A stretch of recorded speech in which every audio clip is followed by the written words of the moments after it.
Atoms are very small. For instance, one atom of carbon is 12.0 AMUs, or atomic mass units. This is what's called the atomic mass, and it can be found from the periodic table. Now, this is so small that we could never measure this in a lab, and that's why we have to use the mole. The mole is 6.022 times 10 to the 23 atoms or molecules per mole, and this can be signified as Na for Avogadro's number. Now, the mole is really nice because it allows us to determine the mass of 1 mole of that element. So, for instance, for carbon, 1 mole of carbon is 12.0 grams. This is what's called the molar mass, the mass of 1 mole of an element, and it's in grams per mole. This is also known as the molecular weight. These can be found from the periodic table.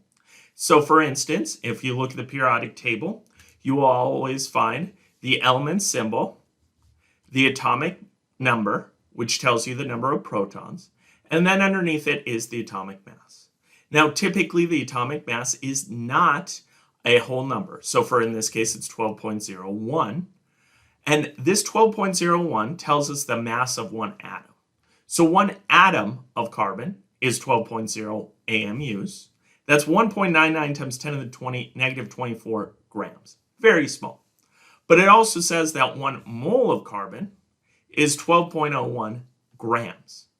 And so we can look at this and we can use this as our molar mass, 12.01 grams per mole. Now, the numbers you see on the periodic table will vary slightly. Some, it may be 12.0 or 12.009, but this small difference doesn't have any effect when we do calculations. So let's look at this. So we can use molar masses to convert from mass to moles or from moles to mass. So let's say we have this problem.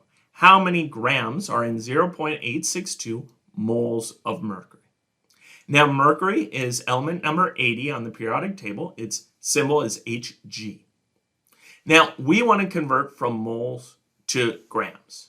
And so I can look at those two equations on top and I can say, well, I'm given moles, I want to get mass, so I'm going to use that top equation, that the mass is equal to the number of moles, 0.862, times by the molar mass from the periodic table, and that's 200.6 grams per mole. Notice the moles will cancel out, and that's going to go ahead and that's going to give me the grams of my mercury. Let's look at it in the other direction. Let's say we're given 4.9 grams of sodium, and we want to know how many moles there are. Well, in this case, we have the mass, and we want to find the number of moles. So we look at the periodic table. Sodium is Na, and it has a molar mass of 22.99. So I can take 4.9 grams, and I'm going to divide by that 22.99 grams in 1 mole of sodium. And so the grams are going to cancel out, and I'm going to be left with moles. In this case, it's 0.21 moles of my sodium. Notice I start off with 2 sig figs, so my answer has 2 significant figures.